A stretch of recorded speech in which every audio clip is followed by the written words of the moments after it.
Di negara lain, pemimpin pulang dari luar negeri bawa investasi. Di sini, yang sering terasa malah pulang bawa emosi. Halo warga, apa kabar? Saya sehat ya. Nah, ngomong-ngomong Pak Presiden, beliau hari ini sudah di Filipina. Semoga beliau sehat terus di sana dan gaungkan terus suara MBG Indonesia. Oh ya, ini udah kali keberapa beliau ke luar negeri selama 1,5 tahun menjabat. Oke lah, nggak apa-apa.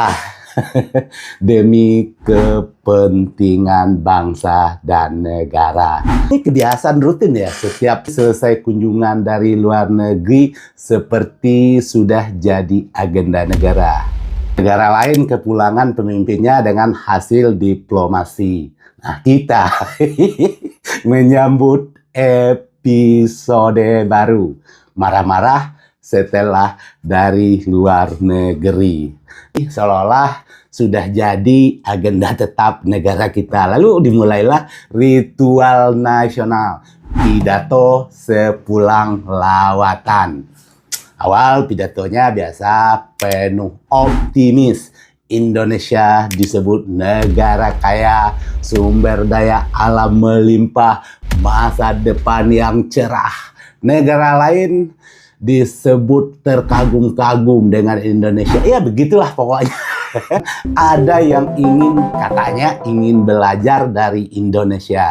Tapi nggak tahu itu negaranya negara mana.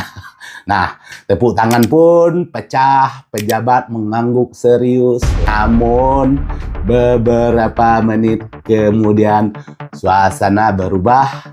Nada bicara beliau itu mulai meninggi, ekspresi makin emosional, mulailah muncul istilah antek-antek asing, penghambat kemajuan bangsa, elit yang tidak cinta rakyatnya.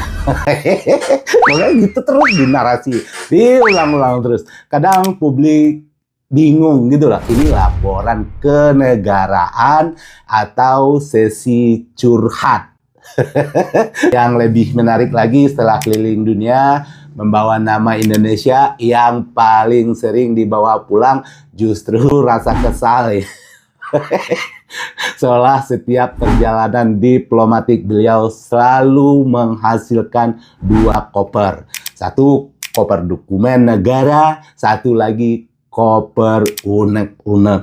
Lalu masalahnya, candaan dilempar, yang tertawa justru lebih tegang daripada lucunya. Jadi Pak Menteri-Menteri ini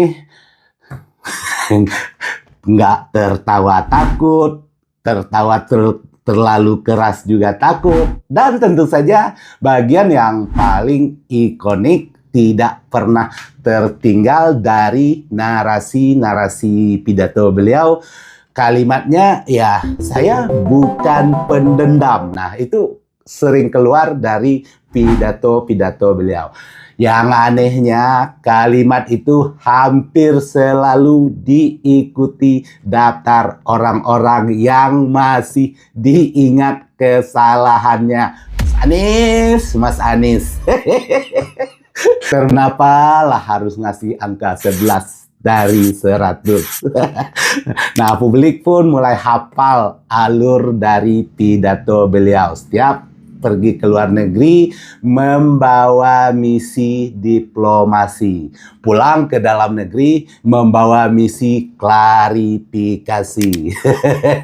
Padahal rakyat sebenarnya sederhana. Mereka tidak terlalu peduli berapa banyak forum internasional yang dihadiri. Kalau harga kebutuhan naik, lapangan kerja sulit, dan pidato lebih sering berisi kemarahan dibanding solusi.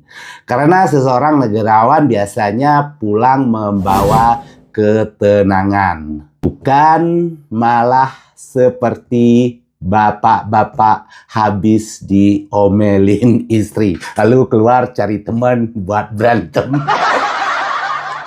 antek-antek asing, pergi saja ke Yaman. Masalahnya apa sih Pak? Di sana ada apa? Siapa sih yang mengganggu Bapak saking sampai di sini pengen banget curhat seperti itu dan marah-marah? Mungkin lain kali sebelum beliau turun dari pesawat setelah kembali dari luar negeri, ada baiknya ini rombongan protokoler perlu memastikan dua hal di Bapak Presiden kita ini. Pertama, paspor beliau aman, dan yang kedua, ini lebih penting, emosinya sudah masuk ke mood pesawat. Oke, terima kasih. Ketemu lagi di cerita berikutnya. Assalamualaikum warahmatullahi wabarakatuh.